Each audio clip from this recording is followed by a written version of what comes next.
शकीला अब जवान हो गई थी, लेकिन हमारे घर आते ही बच्ची बन जाती थी। मेरे शौहर असलम से तो वो ऐसी फ्री थी कि देखने वाला शक किए बगैर नहीं रह सकता था। कोई और बीवी होती तो मियाँ से कई मर्तबा झगड़ा कर चुकी होती, लेकिन मुझे असलम पर भरोसा था और शकीला बचपन से यही हरकतें करती आई थी, इसलिए मेरी नज़रों में वो अब भी 8-9 साल की बच्ची ही थी। वो अक्सर हमारे बेड पर बैठ जाती बल्कि लेट जाती। रात गए तक असलम के पहलू से लगकर टीवी देखती रहती, हंसी मजाक करती। मैं कामकाज में मसरूफ रहती और वो असलम के साथ बैठकर कह लगाती। मैं अपने मायके चली जाती तो भी मुझे मालूम हो जाता था कि वो आई थी। घर की सफाई वगैरह कर दिया करती थी, कभी कभी असलम के लिए खाना भी पका देती थी। वो एक गरीब और यतीम लड़की थी। उसकी माँ सिलाई कर करके 5 लड़कियों को पाल रही थी।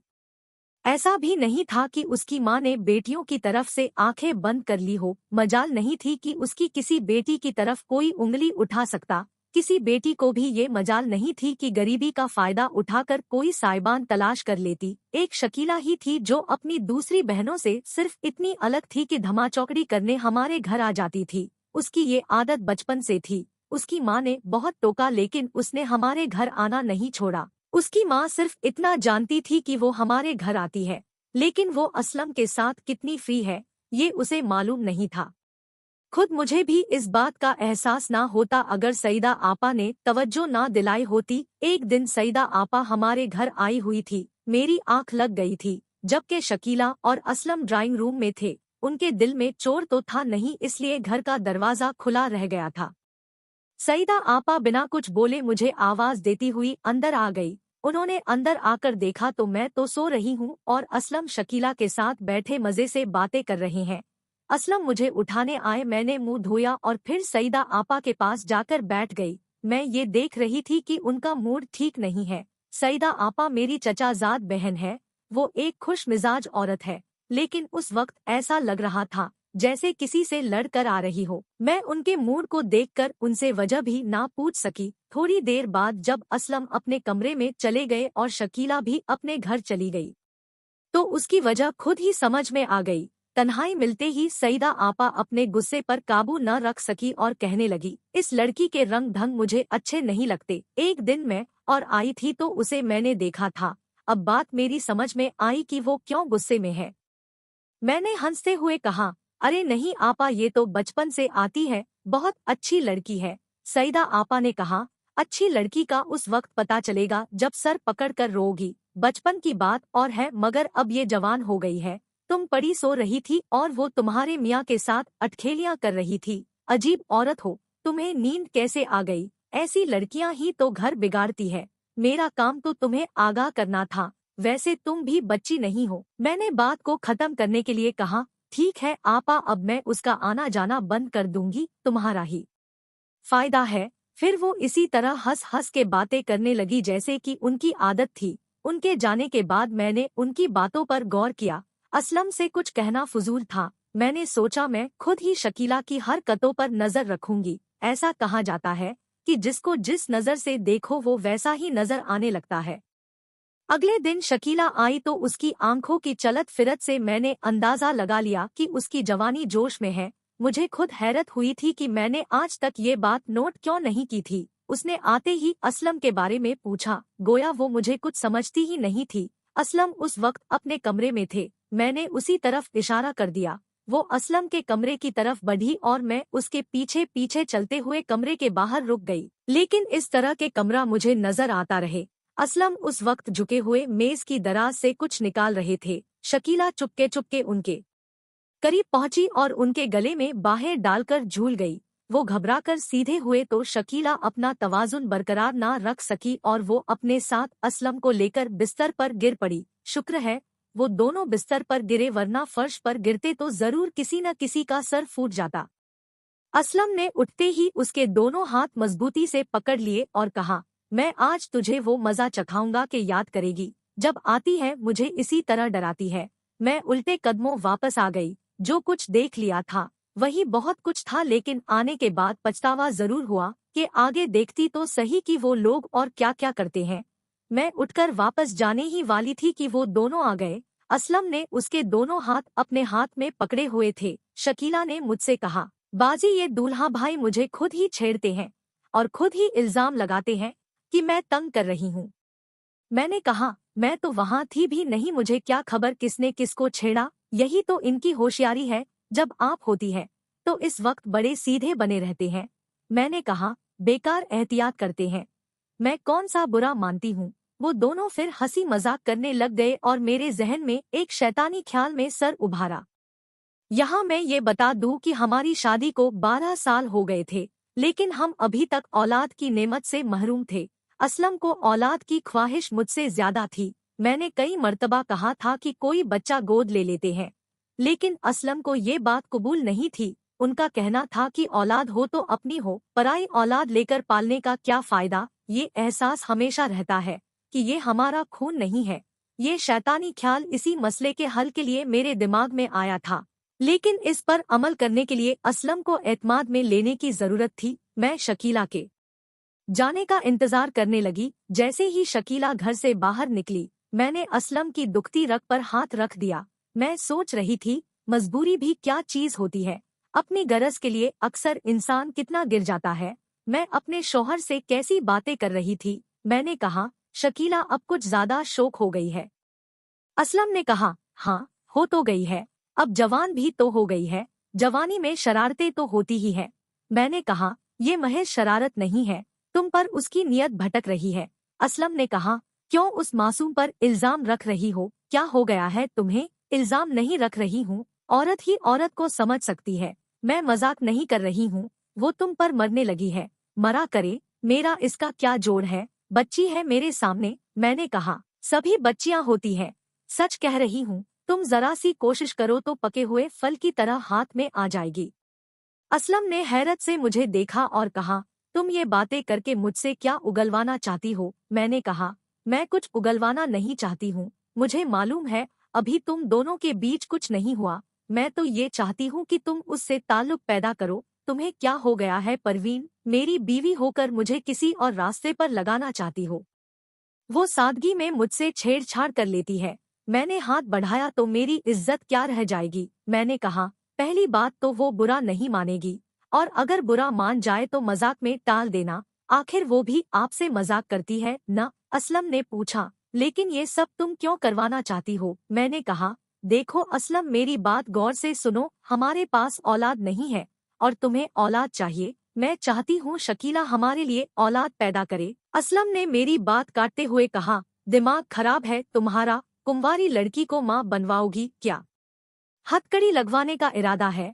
मैंने कहा, कोई नहीं लगती हथकड़ी, गरीब से लोग हैं, मैं खुद उसकी माँ से बात कर लूंगी। मैं कह दूंगी कि क्या खबर किसका पाप है, और उस पर एहसान करने के लिए मैं उसकी माँ से कह दूंगी कि बच्चा हम गोद ले लेंगे, कुछ पैसे वगैरह भी उन्हें दे देंगे। मैं समझ रही थी कि असलम के दिल में लड्डू फूटने लगेंगे, लेकिन वो तो मेरा मजाक उड़ाने लगे।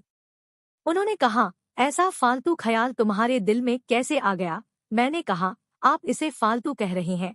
मैंने एक रिसाले में पढ़ा था कि अमेरिका में ऐसी लड़कियां भी हैं जो पैसा लेकर बेऔलाद जोड़ों के लिए औलाद पैदा करती है। असलम ने कहा, ये हिंदुस्तान है, अमेरिका नहीं, और ये भी सुन लो, हराम की औलाद से हम बेऔलाद ही भले। मैंने गौर किया तो असलम की बात में मुझे सही लगी। पहली बात तो ये थी कि ये खेल मुझे खतरे से खाली नजर नहीं आया। दूसरे ये कि आखिरकार वो होगी तो नाजायज औलाद। मैंने इस ख्याल को यही छोड़ दिया। मैं आगे कुछ नहीं सोचती, लेकिन शकीला की हरकतें बदलने वाली तो थी नहीं, उसकी हरकत वैसी ही थी। मुझे मालूम था असलम का कसूर नहीं है, लेकिन सईदा आपा की बात के बाद मैं ये सोचने लगी थी कि अगर असलम बहक गए और मुझसे छुपाते रहे तो क्या फायदा। अगर उन्हें बहकना ही है तो मैं फायदा क्यों ना उठाऊं। कई दिन मुसलसल सोचने के बाद एक तरकीब और मेरे दिमाग में आई। ये ऐसी तरकीब थी कि मैं अपने आप की तारीफ किए बिना नहीं रह सकी। मैंने उस प्लान के हर पहलू पर गौर करने के बाद असलम से बात करना जरूरी समझा। उन्हें एतमाद में लिए बगैर कुछ भी नहीं हो सकता था। प्लान ये था कि असलम शकीला से शादी कर लेते, इस तरह जो औलाद होगी वो नाजायज नहीं होगी। औलाद होने के बाद शकीला को तलाक दे दी जाए। असलम की शादी किसी से भी कराई जा सकती थी, लेकिन शकीला को मैंने इसलिए चुना था कि एक तो ये कि शकीला हमारे घर आती जाती थी, उस शादी में कसूरवार वही समझी जाती, असलम और मैं साफ बच जाते। बल्कि उल्टा शकीला के खिलाफ मैं प्रोपेगेंडा कर सकती थी। दूसरी बात ये थी कि वो बेसहारा लड़की थी, तलाक होने के बाद रो धो कर बैठ जाती, अपनी औलाद तक मांगने की हिम्मत नहीं कर सकती थी। मैंने पूरा प्लान असलम के सामने रख दिया, एक एक बात को अच्छी तरह समझाया। वो अब भी इनकार कर रहे थे, लेकिन अब उनके इनकार में वो सख्ती नहीं थी, गोया उनके दिल में लड्डू फूटने लगे थे। लेकिन उन्होंने कहा, इस बेजोड़ शादी पर शकीला तैयार कैसे होगी? मैंने कहा, कुछ आप कोशिश कीजिए, कुछ मैं। वो तैयार हो जाएगी, और अगर तैयार नहीं हुई तो मजबूर जरूर हो जाएगी। असलम ने कहा, लेकिन मैं क्या करूं? मैंने असलम से कहा, वो तुमसे फ्री है, उससे फायदा उठाओ। अब तुम उसे दूसरी नजर से देखो, दूसरी तरह से मिलो, उसके दिल में अपनी मोहब्बत पैदा कर दो। मेरे ख्याल में जरा सी कोशिश से कामयाबी होगी। असलम ने डरकर कहा, कहीं उल्टे लेने के देने ना पड़ जाए। आप या तो वाकई बुज़दिल हैं या बन रहे हैं। वो आपसे कैसा कैसा मजाक करती है, आप भी उसके साथ हाथों से छेड़छाड़ शुरू कर दीजिए। बुरा मानेगी तो अपने घर बैठेगी, मर्द का क्या जाता है। मेरी बात असलम के समझ में आ गई। उन्होंने वादा कर लिया, लेकिन मैं देख रही थी कि वो अब भी डर रहे हैं। औरत अगर मर्द की मर्दानगी को चैलेंज करे तो वो पहाड़ों से भी टकरा सकता है। मेरे मुसलसल भड़काने से असलम का खौफ आहिस्ता आहिस्ता निकलता चला गया। जो हरकतें कभी शकीला किया करती थी, अब वो असलम ने शुरू कर दी थी। शकीला के लिए ये तब्दीली बहुत हैरान कुन थी। पहले तो वो हंस हंस कर टालती रही, फिर जैसे जैसे उसे समझ में आने लगा, उसने थोड़ा थोड़ा ऐतराज शुरू कर दिया। यही मौका था जब मेरी नसीहत के मुताबिक असलम ने उससे मोहब्बत का इजहार कर दिया। शकीला ने हाँ में जवाब नहीं दिया, लेकिन उसने हमारे घर आना भी नहीं छोड़ा। इसका मतलब था उसने बुरा नहीं माना है।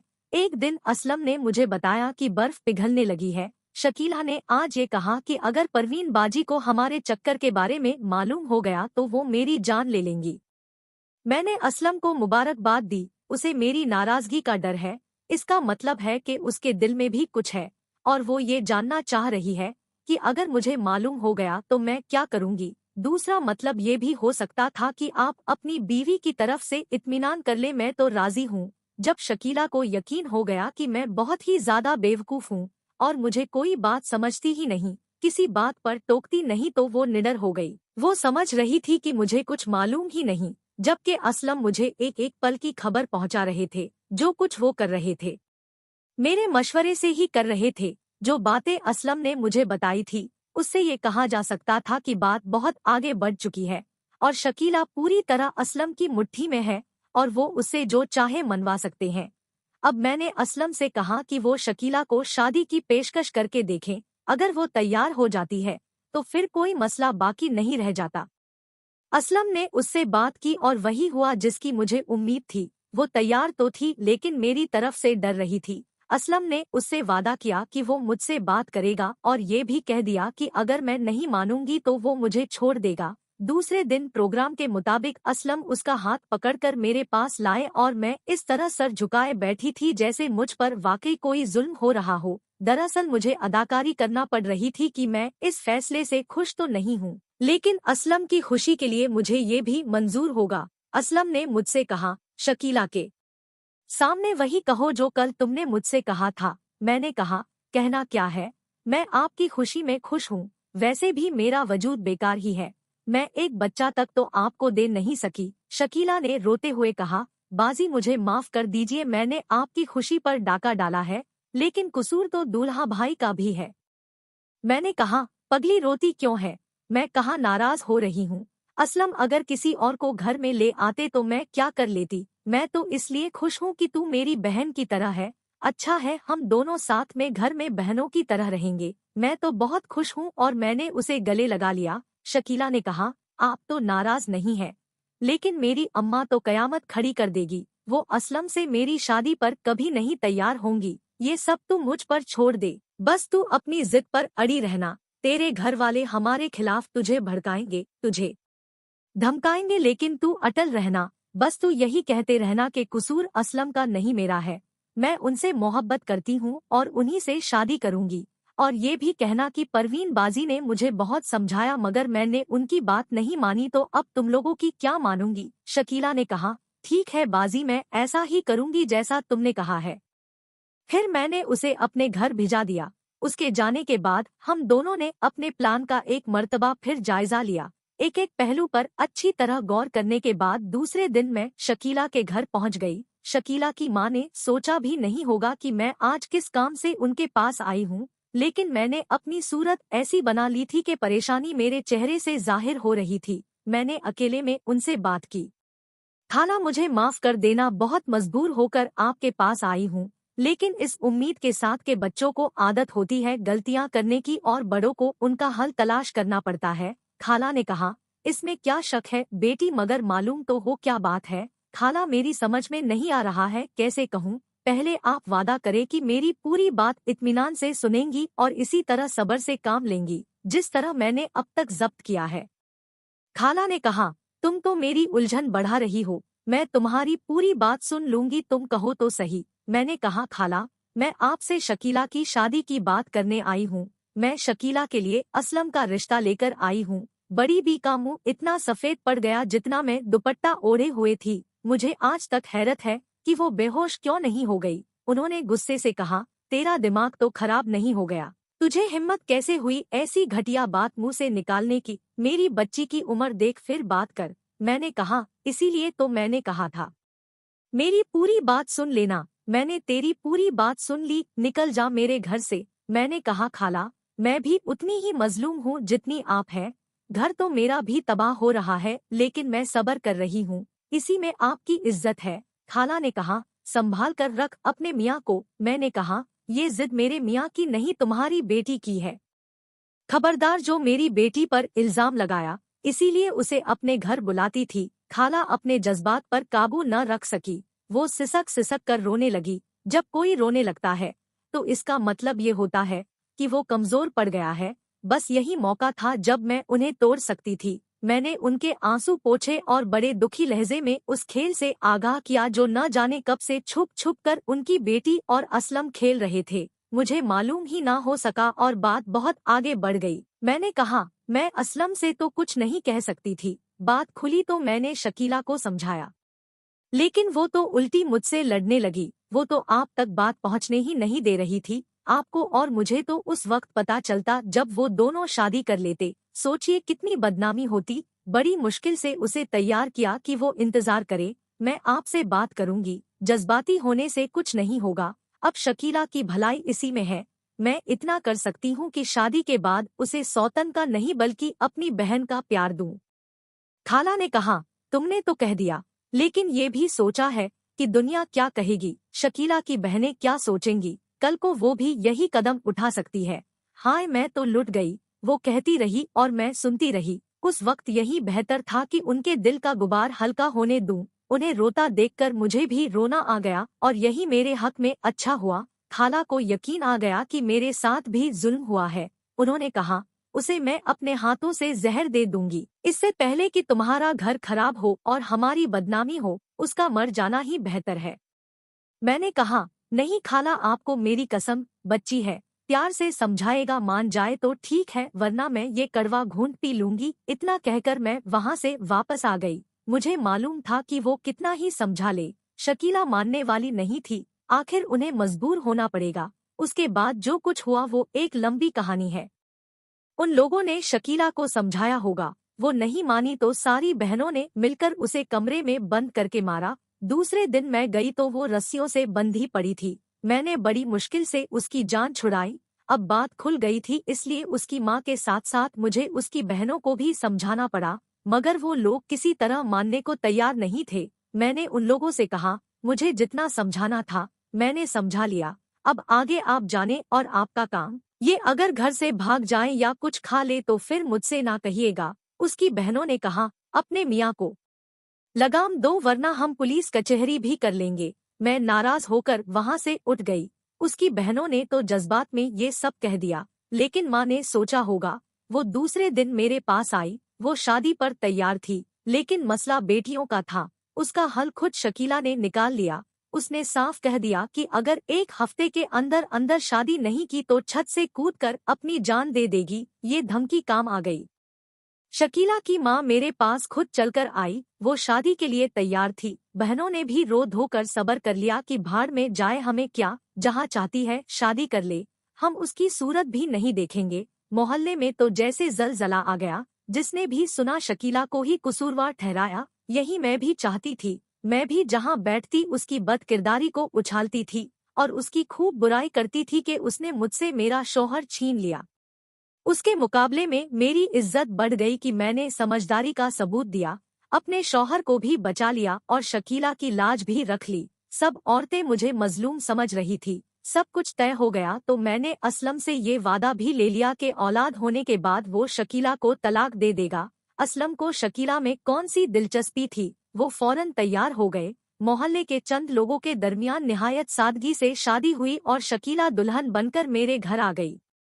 सौतन की जलन तो उस वक्त होती है जब शोहर अपनी मर्जी से शादी करके किसी औरत को अपने घर ले आए। यहाँ तो सब कुछ मेरी मर्जी से हुआ था और ये सब थोड़े दिनों के लिए था, इसलिए शकीला से नफरत करने का सवाल ही पैदा नहीं होता था, बल्कि मैं तो ये सोचकर उसके साथ सगी बहनों से भी बढ़कर सलूक कर रही थी कि वो यहाँ मेहमान की तरह आई है, मुझ पर एहसान करके चली जाएगी। देखने वाले इस सलूक को देखकर हैरान होते थे। मोहल्ले के मर्द अपनी औरतों को मेरी मिसालें देते थे। शकीला भी मेरी मेहरबानियों का जवाब मेहरबानी से दे रही थी।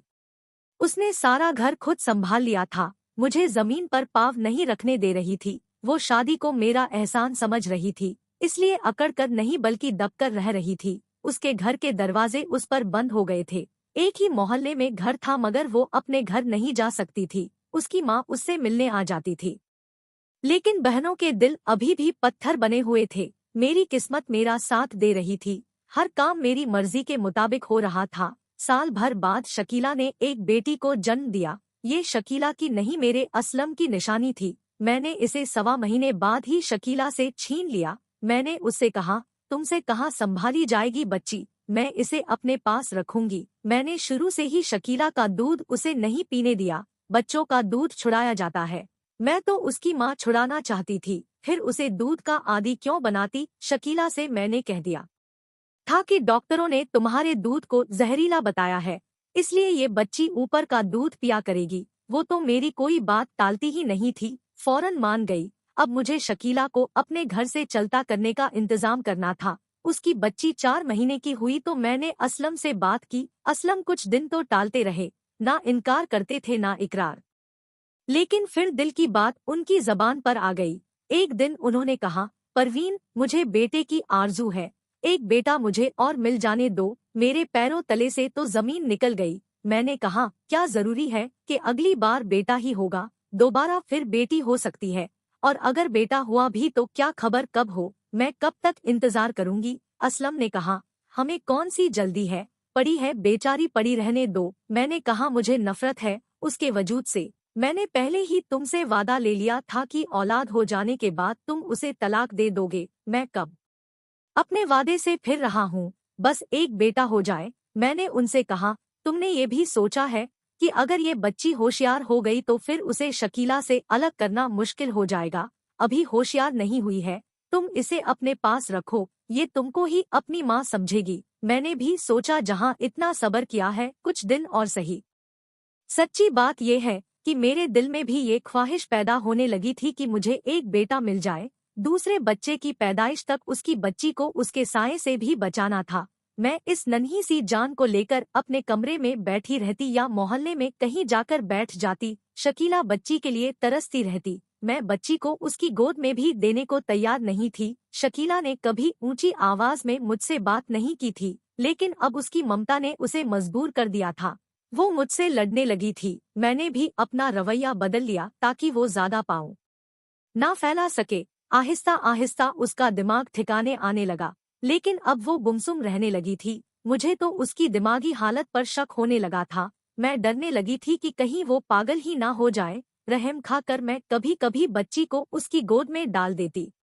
उस थोड़ी सी मेहरबानी से उसकी प्यास क्या बुझती। कुछ देर को उसके चेहरे पर खुशी आती और फिर वो उदास हो जाती। मेरे कमरे के सामने बेचैनी से टहलती रहती। रात भर पूरे घर में साए की तरह घूमती फिरती थी। मैं दुआ मांग रही थी कि जल्दी से दूसरा बच्चा हो और मैं शकीला को बाहर निकाल फेंकूं। उससे मेरी नफरत में असलम का भी हाथ था। वो उस पर ऐसे लट्टू हुए थे कि मुझे नजरअंदाज करने लगे थे। जब तक मेरा मतलब था, मैं बर्दाश्त कर रही थी। मतलब निकलते ही असलम के छीन जाने का अफसोस होने लगा था। उसने असलम को औलाद दी थी, इसलिए एक किस्म का एहसास कमतरी भी मुझ में पैदा होने लगा था। इससे बचने के लिए जरूरी था कि वो मेरे सामने से हट जाए। फिर खुदा ने मेरी दुआ सुन ली। उसकी गोद फिर भरी और बेटा हुआ। शकीला बेचारी मेरा क्या बिगाड़ रही थी, पड़ी थी एक तरफ। मैं उसे पड़ी रहने देती, लेकिन मुझ पर तो शैतान सवार था। मैं उसके वजूद को बर्दाश्त नहीं कर पा रही थी। मैंने फिर असलम की जान खाना शुरू कर दी। उन्होंने फिर टालना शुरू कर दिया।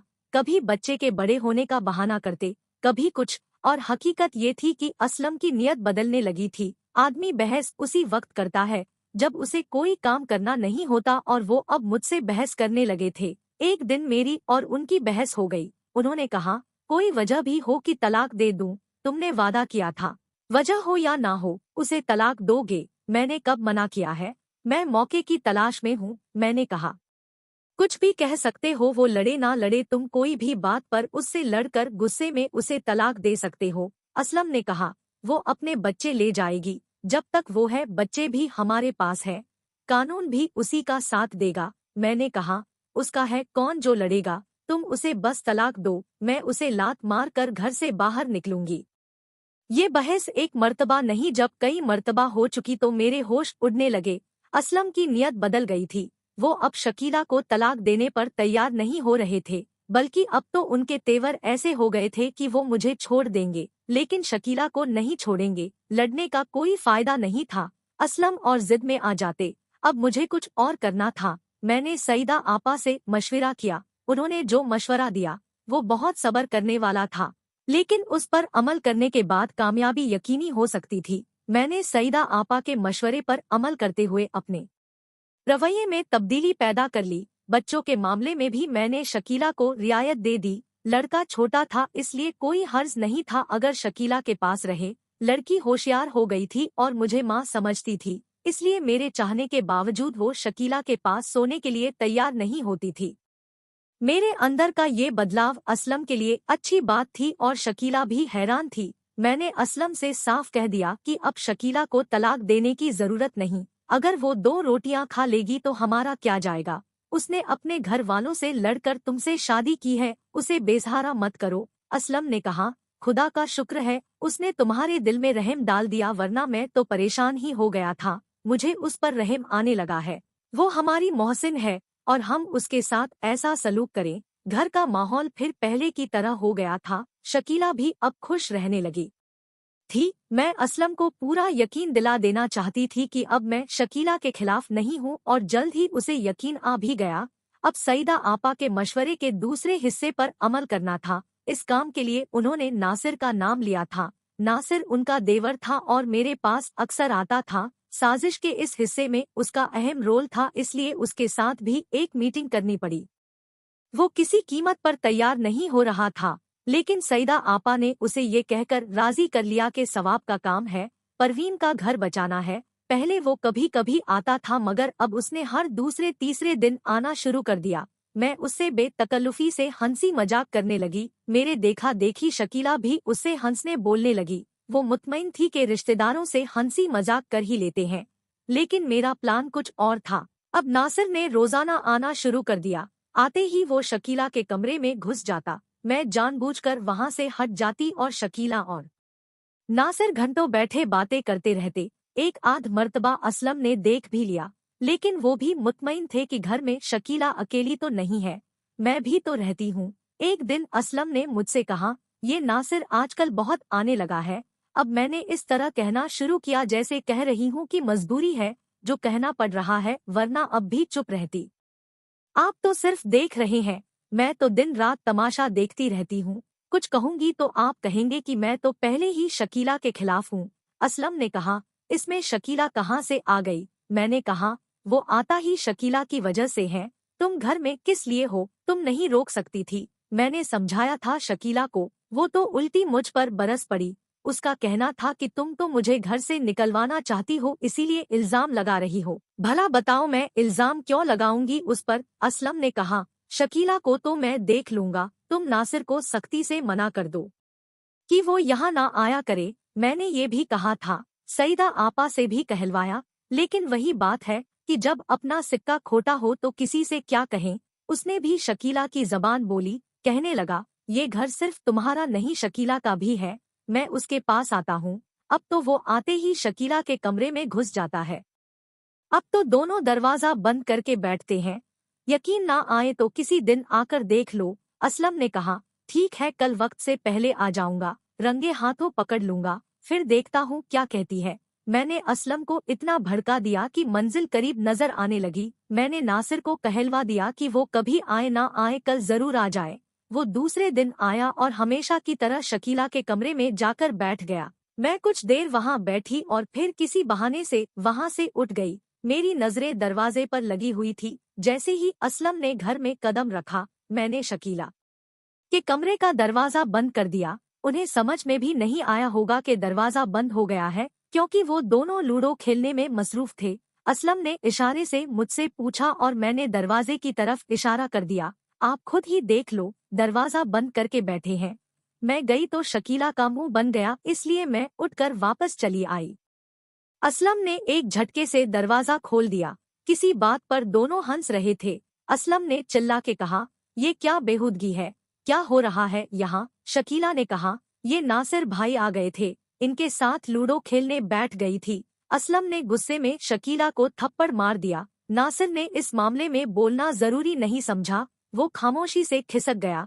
मैं भी तमाशाई बनी चुप खड़ी रही। शकीला की आंखों में भी हैरत थी। वो समझ ही नहीं पा रही थी कि इसका कसूर क्या है, और जब कसूर मालूम हुआ तो उसे अपनी सफाई पेश करनी पड़ी। लेकिन वो अपनी सफाई में जितना बोल रही थी, असलम का गुस्सा बढ़ता ही जा रहा था। मर्द के दिल में जब एक मर्तबा शक बैठ जाता है तो बड़ी मुश्किल से निकलता है। असलम और शकीला के बीच जो दूरी मैंने पैदा कर दी थी, वो बढ़ती ही जा रही थी। शकीला अपनी बातों से अगर दिल साफ भी करती थी तो मैं असलम को भड़काने में कोई कसर नहीं छोड़ती थी। मैं झूठी सच्ची बातों से रोज उसके कान भरती रहती थी। मेरी बातों से असलम को पूरा यकीन हो गया था कि शकीला अब भी नासिर से मिलती है। शकीला ने भी गुस्से में आकर असलम से बोलचाल बंद कर दी थी। असलम का झुकाव मेरी तरफ ज्यादा हो गया। उन्हें पूरा यकीन हो गया कि शकीला का दिल नासिर में अटका हुआ है, इसलिए वो उनसे बात नहीं कर रही है। मैंने मौका देखकर तलाक का मुतालबा फिर दोहराना शुरू कर दिया। मैंने असलम से कहा, आपको क्या मालूम है मोहल्ले में कैसी कैसी बातें बन रही हैं। आप तो दफ्तर चले जाते हैं, शकीला दिन भर दरवाजे पर खड़ी रहती है। अब तो उसने जिद में आकर हर आने जाने वाले से आंख लगाना शुरू कर दी है। निकाल बाहर करो उसे, वरना बदनाम होकर रह जाओगे। वो भी क्या घड़ी थी जब मैंने उसे घर में लाने को कहा था। असलम ने कहा, तुम क्यों शर्मिंदा होती हो, तुमने तो मेरी ही खातिर ये कदम उठाया था। अब वो नीच निकली तो कोई क्या कर सकता है। हम ये तो कर सकते हैं कि उससे जान छुड़ाएं। असलम ने कहा, अब तो यही करना पड़ेगा। मैंने कहा, तो कब करोगे, जब नासिर के साथ या किसी और के साथ भाग जाएगी। असलम ने कहा, ये मौका आने से पहले ही मैं उसकी औकात उसे याद दिला दूंगा। मैं खुश हो गई थी, लेकिन किस्मत को कुछ और ही मंजूर था। बाजी पलटने वाली है, ये मैंने सोचा भी नहीं था। हुआ ये कि सईदा आपा ने हमारे घर की लड़ाई को बढ़ा चढ़ाकर नासिर को बता दिया। नासिर एक शरीफ आदमी था। शकीला के साथ ऐसे बर्ताव की वजह से उसका दिल नरम हो गया। उसे अपने किए पर पछतावा होने लगा। वो खराब जहनियत का लड़का नहीं था कि इस बात से उसे मजा मिलती। उसे अपने जुर्म का एहसास होने लगा कि उसकी वजह से किसी औरत का घर बिगड़ रहा है। एक दिन उसने असलम से मुलाकात करके उसको सारी हकीकत बता दी। उसने असलम को ये बता दिया कि मेरे कहने पर उसने शकीला को बदनाम करने के लिए ये नाटक किया था। शकीला बेकसूर है। असलम उस दिन दफ्तर से घर आए तो उनका रंग ही बदला हुआ था। आते ही शकीला के कमरे में चले गए। मैं समझी कि आज इस घर में शकीला का आखिरी दिन है। असलम कोई फैसला करके ही बाहर आएंगे। उन्होंने फैसला किया, लेकिन शकीला के हक में और मेरे खिलाफ।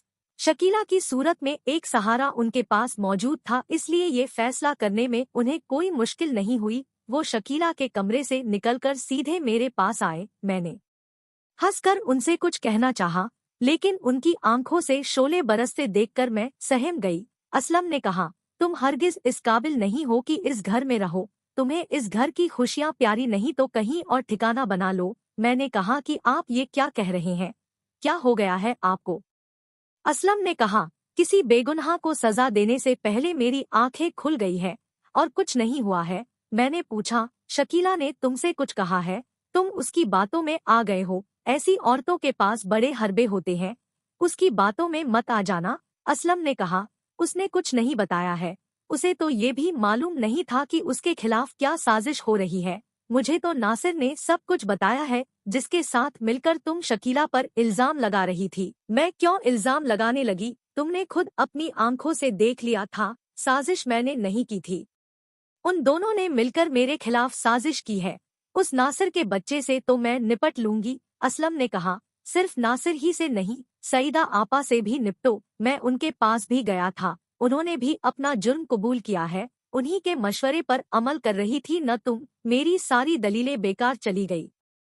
अब इसके सिवा कोई चारा नहीं था कि मैं उनसे माफी मांग लूं। ये जुर्म इतना बड़ा भी नहीं था कि वो मुझे माफ नहीं कर सकते थे, लेकिन मैं तो उनके लिए खाली गठरी थी। वो मुझे बताते नहीं थे, लेकिन मेरा वजूद उनके लिए नाकारा होकर रह गया था। मेरे इस फरेब ने उन्हें बिल्कुल बदजन कर दिया था। असलम ने मुझसे कहा, तुम अभी और इसी वक्त अपनी सईदा आपा के पास चली जाओ। मैंने कहा, मैं कहीं नहीं जाऊंगी, मैं अपना घर छोड़कर कहीं नहीं जाऊंगी। यहाँ मेरे बच्चे हैं, ये तुम्हारे नहीं शकीला के बच्चे हैं।